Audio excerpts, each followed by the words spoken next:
¿Qué tal? Muy bienvenidos y bienvenidas a este programa. Bueno, es el tercero en el que estoy con ustedes. Gracias a quienes pues han hecho comentarios. Espero que continúen con esa dinámica. Insisto, no se trata de confrontar, sino que de dialogar, ¿verdad? Pese a todas las circunstancias. Bueno, ¿de qué vamos a hablar ahora?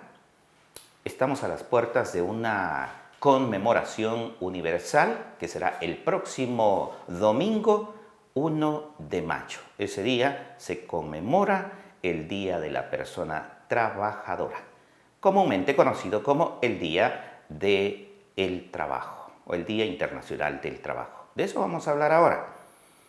Comenzaré con un poquito de historia para saber de dónde viene esta conmemoración y cómo fue que ocurrieron aquellos hechos hace más de un siglo y quiénes, un poquito de curiosidad, quiénes estuvieron involucrados por ahí.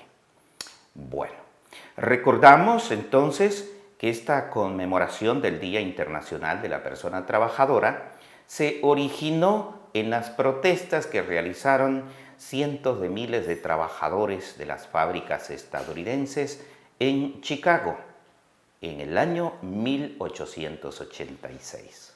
Imagínese usted, hace 136 años, una lucha bastante larga ya.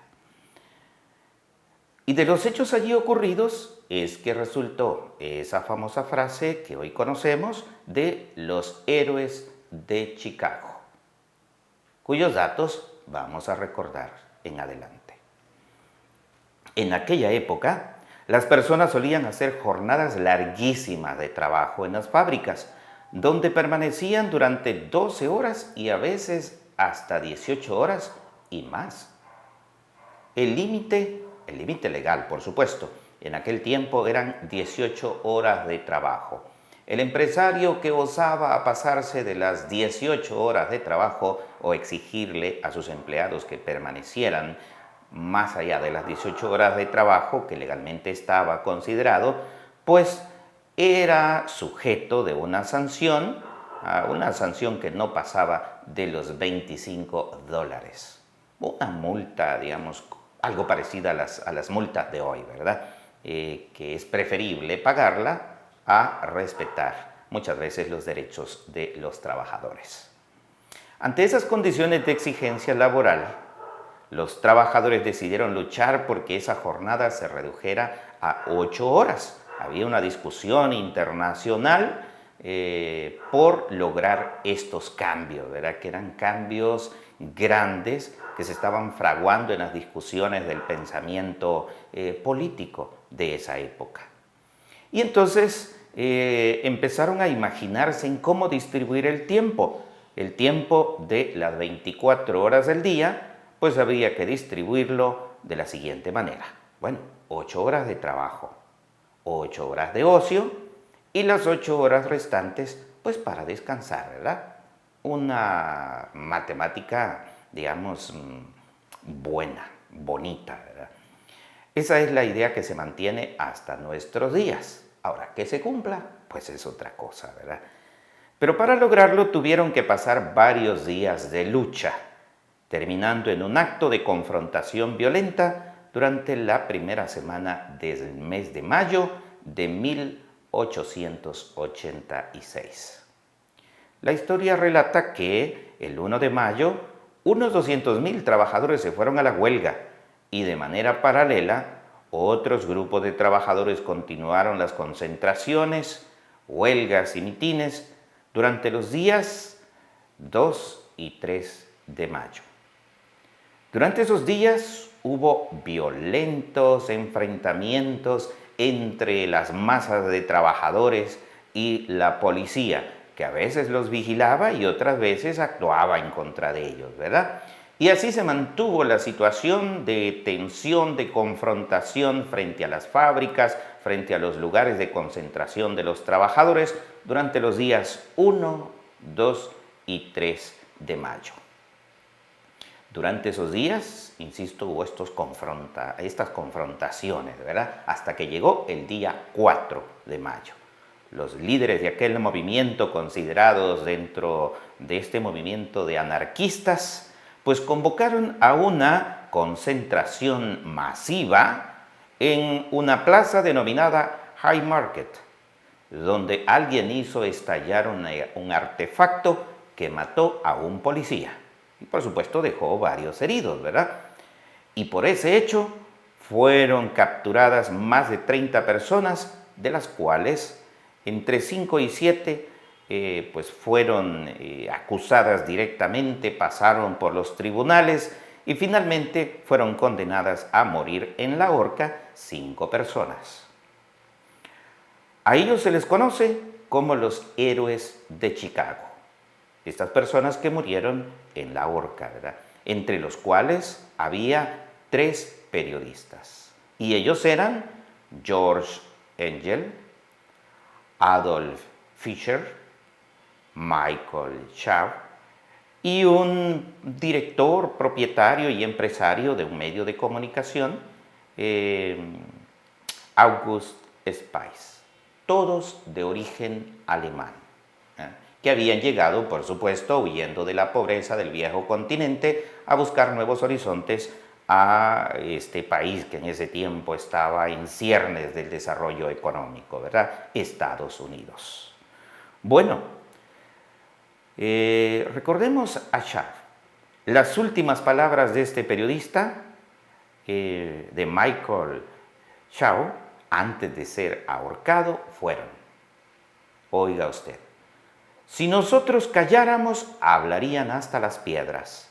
Todos los días se cometen asesinatos, niños que son sacrificados inhumanamente, las mujeres perecen a fuerza de trabajar y los hombres mueren lentamente, consumidos por sus rudas faenas, y no he visto jamás que las leyes castiguen los crímenes. Refiriéndose, por supuesto, a aquella dura realidad estadounidense de la época de los 1800 en las fábricas estadounidenses.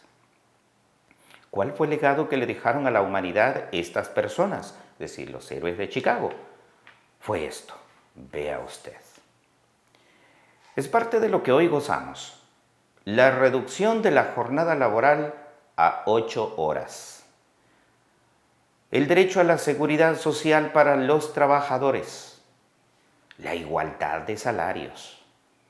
Aunque esto es algo que todavía se sigue batallando para lograr esa igualdad salarial, ¿verdad?, entre hombres y mujeres. No digamos entre trabajadores del campo, trabajadores de la ciudad, trabajadores de la industria. Bueno, nuestro salario mínimo, el establecimiento de nuestro salario mínimo es una muestra de ello, ¿verdad? Establece estratos. Hay que trabajar para lograr esa igualdad salarial. Pero también se logró el derecho a tener un salario mínimo, el disfrute de las vacaciones, derecho a obtener bonificaciones, pago de días festivos, como el mismo 1 de mayo, ¿verdad? Es un día festivo a nivel mundial, que es pagado. El derecho a la organización sindical, que está reconocido universalmente, y el derecho a la huelga. Por supuesto, a la huelga para conseguir, digamos, beneficios colectivos de parte de los trabajadores. Todos estos derechos, de los que ahora gozamos en lo laboral, fue gracias al sacrificio de estos hombres y mujeres que dieron batalla y hasta su vida por alcanzar estos derechos que son hoy para todos. Este fue un verdadero ejemplo de conciencia solidaria y humanista, valores que habrá que recuperar en nuestras generaciones presentes y futuras, ¿verdad? Bueno, el 1 de mayo ahora es una conmemoración global para recordar el sacrificio de estos mártires de Chicago y seguir luchando por estos derechos de las personas trabajadoras frente a los abusos de los patronos, ya sean estos privados o gubernamentales, porque no hay diferencias, ¿verdad? El trabajador debe de defenderse de los abusos de sus patronos, ya sea que sean del gobierno o sea que trabajen en una empresa privada.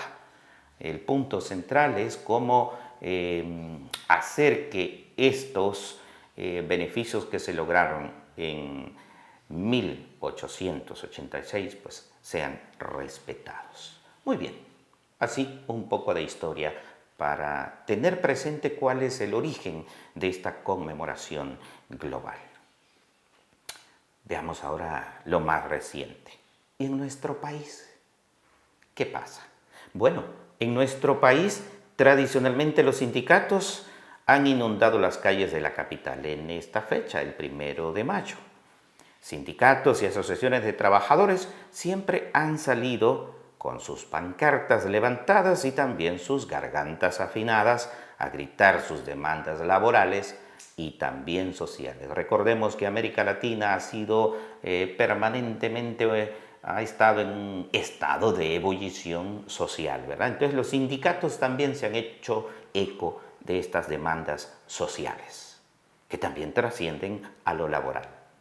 La fecha ha sido siempre aprovechada para plantear la postura, en teoría independiente, de la llamada clase trabajadora.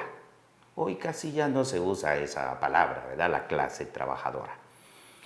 Pero en décadas recientes, recordemos las multitudinarias marchas de los sindicatos durante los años 80, en tiempo del pasado conflicto armado. En aquella época salían a exigir masivamente justicia social, el cese de la represión gubernamental y el fin de la guerra. Eran tiempos convulsos en los años 80, pero las manifestaciones eran masivas, que llenaban plazas, llenaban calles en San Salvador. En los años 90, los sindicatos todavía potentes que aglutinaban a trabajadores de las telecomunicaciones, de obras públicas, trabajadores de la construcción, entre muchas otras áreas de los trabajadores públicos y también privados, dieron batalla denunciando y oponiéndose a la ola privatizadora que nos invadió en los años 90. Privatizadora de los servicios públicos, como la telefonía, la banca, las pensiones, el agua, la energía eléctrica y la joya de la corona, esa joya que no pudieron tomar los gobiernos neoliberales, ¿verdad? En medio de toda esa vorágine de privatizaciones que ocurrió en los años 90. La joya de la corona, la salud pública. Que esta fue defendida con uñas y dientes, hay que reconocerlo, por los sindicatos de médicos y también los sindicatos de trabajadores de la salud. Ahí tenemos las batallas fuertes que dieron los trabajadores del Ministerio de Salud Pública, los trabajadores del Seguro Social, el histórico STIS, ahí estuvieron. Eran otros tiempos. Bueno, estos sindicatos emprendieron huelgas que duraron quincenas enteras y un par llegó a desarrollarse hasta por un mes y más, ¿verdad? Huelgas de hambre que solían hacerse en los puestos de trabajo y que en algunos casos también trascendieron hasta ocupaciones de la catedral, ¿verdad? Que eran todavía resabios de las acciones que se hacían durante los años 80. Avancemos un poco más y en la primera década del nuevo milenio, es decir, entrando a los 2000, una debilitada clase trabajadora, un tanto cansada, siguió saliendo a las calles el 1 de mayo, pero ya con otras demandas sociales, menos potentes. En los últimos 15 años, las marchas del 1 de mayo han sido más flacas, diría yo. Las exigencias menos potentes y la voluntad de lucha, me atrevo a decir, bastante debilitada. Y no porque la realidad esté mejor, sino precisamente por las condiciones que ahora enfrentan las organizaciones sindicales, las organizaciones sociales, las organizaciones de trabajadores, ¿verdad? Que como ya dije antes, creo que están bastante debilitadas, muy debilitadas. Las nuevas dirigencias parecen menos politizadas, más desorientadas y con poca voluntad de lucha y de conciencia social para demandar, para exigir el cumplimiento de sus derechos como trabajadores pero también para salir a demandar el cumplimiento de los derechos como ciudadanos y ciudadanas, ¿verdad? Porque hoy en día, y en América Latina, pues conocemos de esas luchas, ¿verdad?, que trascienden a lo social. No solo se quedan exigiendo cuestiones meramente laborales como el derecho al contrato colectivo, que hay que reconocerlo, muchos trabajadores, muchas organizaciones sindicales, tanto de lo privado como de lo público, han logrado, pero que continuamente les es violentado, ¿verdad? Avancemos un poquito más. En estas condiciones, entonces, no es extraño que veamos a líderes sindicales en los últimos años, en los últimos días, claudicar ante situaciones de la política doméstica, ¿verdad? El más reciente acto es la claudicación ante una orden de abandonar las tradicionales marchas de calle en el 1 de mayo por ir a encerrarse en un hotel junto a funcionarios de gobierno sonriéndole al poder. Eso es lo último que hemos conocido, ¿verdad? Y esto ya de cara a lo que ocurrirá el próximo domingo. ¿Hay razones para marchar el domingo próximo? Sí, razones legítimas. Para marchar los trabajadores. Hay razones legítimas que van más allá de las amenazas de los funcionarios públicos o de esta narrativa que han asumido en los últimos días y en las últimas horas, lanzando amenazas que han comenzado a decir públicamente que quienes vayan a las manifestaciones pues son familiares o son cómplices o son defensores de organizaciones criminales, llámense pandillas, ¿verdad? Yo creo que no los que vayan a las marchas no necesariamente son miembros de pandillas, ni son criminales, ni son delincuentes, ¿verdad? Estas son expresiones populares donde llega la ciudadanía, donde llegan los trabajadores. Estas expresiones buscan atemorizar a la gente que ha decidido salir ese día a manifestarse, pese al estado de excepción. Y esto es clave, ¿verdad? Pese al estado de excepción. La ciudadanía honrada, trabajadora, la que quiere que este país salga adelante, se enfrenta a condiciones económicas difíciles.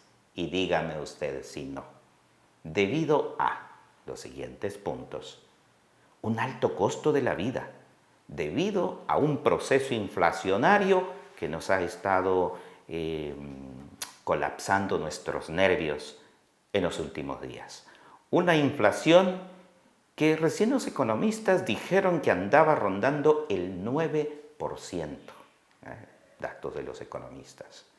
Un sistema de pensiones en colapso total, cuya reforma se ha anunciado, pero que no se le ha dado la participación a la gente para que proponga, para que analice, para que participe de esa reforma. Se ha hecho de una manera centralizada dentro de las oficinas del gobierno, pero no con la participación, diría, de la clase trabajadora amplia, ¿verdad? No solamente la dirigencia, sino la clase trabajadora amplia. Trabajadores públicos, también trabajadores privados. Por eso es necesario sacar las discusiones afuera, ¿verdad?, de las paredes, de donde se concentra el poder, para que éstas se alimenten y retroalimenten de esa discusión. Además de esto, hay una profundización del desempleo, del 7% en lo urbano y del 7,5% en lo rural. Vea usted las dificultades que está pasando nuestra población hoy día, nuestra población trabajadora. Y esto es que en el marco de las conmemoraciones, de las marchas del Día del Trabajo, pocas veces sabemos tener en mente al trabajador rural, al trabajador del campo. Casi siempre nos concentramos en el clásico trabajador de las fábricas, en el clásico trabajador de las oficinas de gobierno. Pero hay también esa otra clase de trabajadores del campo, ¿verdad?, que de paso son los más marginados, los que menos salario ganan, como que si comieran menos o como que si sus alimentos y su canasta básica valiera menos, ¿verdad? Y bueno, y además tenemos un sistema de gobierno que es autoritario, que cada vez más estamos viendo, que se encarga de violentar derechos a la población. Hay muchas demandas más, pero que posiblemente no se conocerán en las calles el próximo domingo debido a las amenazas de las capturas que ya se han comenzado a hacer de parte del ministro de Trabajo. Vea usted, de parte del ministro de Trabajo.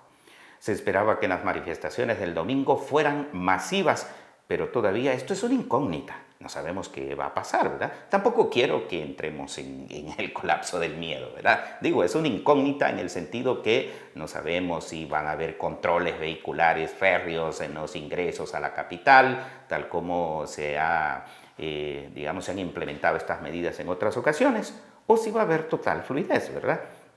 Pero hay una incógnita ahí de qué es lo que va a pasar, ya que el gobierno lo ha entendido, esto sí hay que saberlo también, el gobierno ha entendido estas manifestaciones del 1 de mayo como una amenaza en su contra, una demostración de fuerza política que le irá a contradecir su palabra, y eso le teme. Yo creo que esa es la lectura que está haciéndose allí cerca de la Ceiba de Guadalupe, ¿verdad? En Casa Presidencial. Bueno, no hay duda con que la policía y también en que la Fuerza Armada, bajo el control del presidente, puedan llegar a ejecutar una orden que él les dé, ¿verdad?, de hacer capturas masivas. Pero también hay que entender que eso sería contraproducente. Si se hace, si llegaran a concretar esto, pues diría yo que se estaría soplando el fuego para esta olla de presión en que se está convirtiendo nuestro país. Ojalá que esto no ocurra. Hasta aquí mi intervención. Gracias por seguirnos. Nos veremos en un próximo programa.